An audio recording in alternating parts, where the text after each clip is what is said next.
नमस्कार, मैं वरुण कुमार। आज है बुधवार और हम फिर हाजिर हैं लेकर आपके लिए मनी टाइम, जहां हम बताएंगे आपको आपके नफे नुकसान से जुड़ी हर खबर और उसका आपके ऊपर पड़ने वाला हर असर। अगर आप भी मोबाइल से भुगतान करते हैं तो ये खबर आपके फायदे वाली होने वाली है। व्हाट्सएप ने अपने पेमेंट सिस्टम को लोकप्रिय बनाने के लिए कैशबैक रिवार्ड देने की घोषणा की है। कैशबैक रिवार्ड योजना अगले कुछ हफ्तों के भीतर शुरू होगी। कंपनी मर्चेंट पेमेंट के लिए भी इसी तरह के इंसेंटिव का परीक्षण कर रही है। व्हाट्सएप ने कुछ दिन पहले ही भारत में अपने 10 करोड़ यूजर्स को भुगतान की पेशकश दोगुनी करने के लिए नियामकीय मंजूरी हासिल की है। 50 करोड़ यूजर्स के साथ व्हाट्सएप के लिए भारत एक बहुत बड़ा बाजार है। व्हाट्सएप मई के अंत तक अपनी पेमेंट सर्विस पर यूजर्स को मनी ट्रांसफर करने के लिए 33 रुपये का कैशबैक देगी। 3 ट्रांजैक्शन तक ही कैशबैक दिया जाएगा। व्हाट्सएप अपने ऐप से हाईवे टोल्स और यूटिलिटी बिलों का भुगतान करने पर यूजर्स को कैशबैक इंसेंटिव देगा। महंगे पेट्रोल डीजल से क्या जनता को राहत मिलेगी? आइए जानते हैं क्या कहा पीएम मोदी ने। पीएम मोदी ने गैर भाजपा शासित राज्यों से पेट्रोल डीजल पर लोगों को राहत देने का अनुरोध किया है। केंद्र सरकार ने पिछले साल नवंबर में पेट्रोल और डीजल पर एक्साइज ड्यूटी में कटौती की थी। इसके बाद कई राज्यों ने भी पेट्रोल डीजल पर वैट घटाया था, लेकिन कई गैर भाजपा शासित राज्यों ने वैट नहीं घटाया। इनमें महाराष्ट्र, पश्चिम बंगाल, तेलंगाना, आंध्र प्रदेश, केरल, झारखंड और तमिलनाडु शामिल हैं। पीएम मोदी ने कहा कि इन राज्यों को वैट घटाकर अपने लोगों को राहत पहुंचाना चाहिए। प्रधानमंत्री ने कहा कि केंद्र और राज्यों के बीच सामंजस्य जरूरी है। राज्य भी टैक्स घटाएंगे तो इससे लोगों को फायदा होगा। दिल्ली में पेट्रोल की कीमत 105.41 रुपये और डीजल की कीमत 96.67 रुपये प्रति लीटर है। शेयर निवेशकों के लिए खुशखबरी है। आज इन कंपनियों ने किया डिविडेंड देने का ऐलान। Auto company Bajaj auto, FMCG company Hindustan Unilever और एसेट मैनेजमेंट कंपनी एचडीएफसी ने मार्च तिमाही नतीजों की घोषणा करते हुए अपने शेयरधारकों को लाभांश देने का भी ऐलान किया। बजाज ऑटो को 1526 करोड़ रुपए का शुद्ध लाभ हुआ, इसलिए कंपनी अपने शेयरधारकों को प्रति शेयर 140 रुपये का डिविडेंड देगी। एचयूएल वित्त वर्ष 2022 के लिए प्रति शेयर 19 रुपये का फाइनल डिविडेंड देगी। कंपनी को मार्च तिमाही में 2327 करोड़ रुपए का लाभ हुआ है। एचडीएफसी एएमसी ने भी अपने शेयरधारकों को प्रति शेयर 42 रुपये का डिविडेंड देने का ऐलान किया है। कंपनी को मार्च तिमाही में 343 करोड़ रुपए का शुद्ध लाभ हुआ है। देश के अब हर गांव में बैंकिंग सेवा उपलब्ध होगी। सरकार ने उठाया है इसको लेकर बड़ा कदम।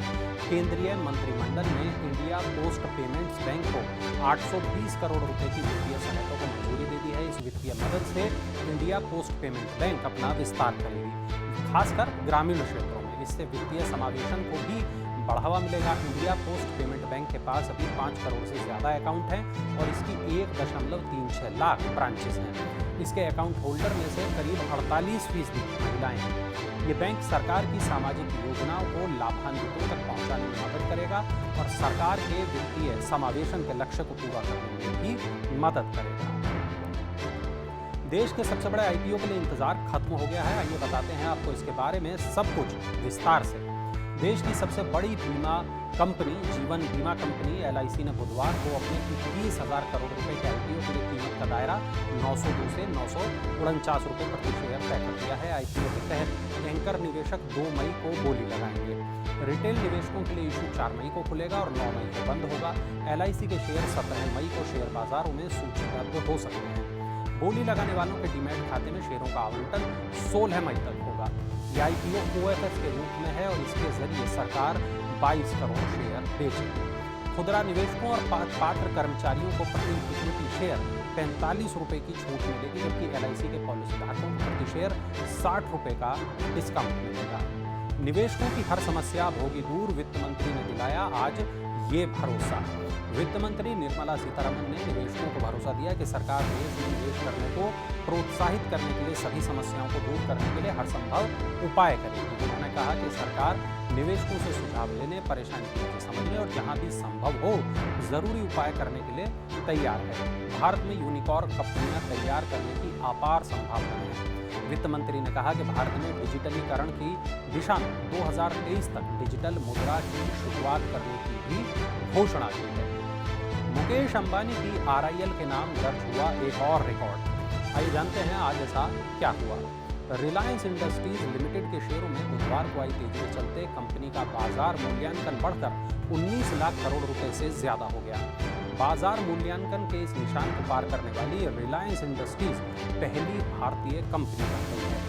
BSE पर RIL के शेयर 1.85% बढ़कर 2,827 रुपए के रिकॉर्ड उच्च स्तर पर पहुंच गए। शेयर की कीमत में तेजी के बाद BSE पर सुबह के कारोबार में कंपनी का बाजार मूल्यांकन 19,12,814 करोड़ रुपए पर पहुंच गया। इससे पहले इस साल मार्च में RIL का बाजार मूल्यांकन 18 लाख करोड़ रुपए के पार चला गया था। इस साल अब तक RIL के शेयरों में 19% का उछाल आ चुका है। तेल और गैस की कीमतों में उछाल के कारण पेट्रोकेमिकल कारोबार का प्रदर्शन बेहतर रहने की उम्मीद में निवेशक उत्साहित हैं। महंगाई को रोकने के लिए भारत को क्या करना चाहिए? IMF ने ये सलाह दी है। अंतर्राष्ट्रीय मुद्रा कोष यानी IMF ने कहा कि रूस यूक्रेन युद्ध के कारण तेल की कीमतों में आई तेजी के चलते भारत में महंगाई बढ़ी है। इस स्थिति को ठीक करने के लिए मौद्रिक सख्ती जरूरी है। इसके अलावा संरचनात्मक कमजोरियों को दूर करके वृद्धि क्षमता में सुधार पर भी जोर दिया जाना चाहिए। IMF के एशिया और प्रशांत विभाग की कार्यवाहक निदेशक एनी मैरी गुल्डेगुल्फ ने कहा कि अनुमानों के अनुसार 2022-23 में देश की अर्थव्यवस्था 8.2% की दर से बढ़ सकती है, जो पहले के अनुमान से 0.8% कम है। मारुति की कार खरीदने वालों के लिए एक अच्छी खबर है, आसानी से कार लोन मिलेगा। देश की सबसे बड़ी यात्री कार निर्माता कंपनी मारुति सुजुकी इंडिया ने ग्राहकों को आसानी से कार लोन मुहैया कराने के लिए इंडियन बैंक के साथ हाथ मिलाया है। कंपनी ने कहा कि इस साझेदारी के तहत उसके ग्राहक महानगर, शहरी, अर्धशहरी और ग्रामीण क्षेत्रों में इंडियन बैंक की 5,700 से अधिक शाखाओं से कर्ज ले सकते हैं। इस विशेष योजना के तहत मारुति सुजुकी के ग्राहक कार की ऑन रोड कीमत का 90% तक कर्ज हासिल कर सकते हैं। इसके अलावा योजना के तहत शून्य प्रोसेसिंग शुल्क, 30 लाख रुपए तक का मुफ्त दुर्घटना बीमा कवर, मुफ्त फास्टैग और 84 महीने की पुनर्भुगतान अवधि का लाभ उठा सकते हैं। ये योजना 30 जून 2022 तक उपलब्ध रहेगी। आइए अब नजर डालते हैं IPO अपडेट्स पर। Engineering company Uniparts India limited ने IPO से पैसा जुटाने के लिए सेबी के पास आरंभिक दस्तावेज जमा करा दिए हैं। DRHP के मुताबिक कंपनी OFS के जरिए 1.5 करोड़ इक्विटी शेयरों की बिक्री करेगी। IPO पूरी तरह से OFS होगा, इसलिए कंपनी को पब्लिक इशू से जुटाई जाने वाली राशि में से कुछ भी नहीं मिलेगा। रेम्बो चिल्ड्रन मेडिकेयर का IPO रिटेल निवेशकों के लिए आज से खुल गया है। 1595 करोड़ रुपए का ये IPO 29 अप्रैल तक निवेशकों के लिए खुला रहेगा। इश्यू का प्राइस बैंड 516 से 542 रुपए प्रति शेयर है। तो ये थी आज की तमाम बड़ी खबरें, वो खबरें जो डालती हैं आपकी जेब पर असर, आपकी जिंदगी पर असर। ऐसी ही तमाम बड़ी खबरों के लिए इंस्टाग्राम पर मनी9 को फॉलो करें, फेसबुक पर मनी9 को फॉलो करें। पेज को लाइक करें, सब्सक्राइब करें, अपने दोस्तों के साथ शेयर करें, ताकि उन्हें भी पैसे से जुड़ी, रुपए से जुड़ी महत्वपूर्ण खबर मिल सके। और चलते चलते देखिए ये खास इन्फोग्राफिक।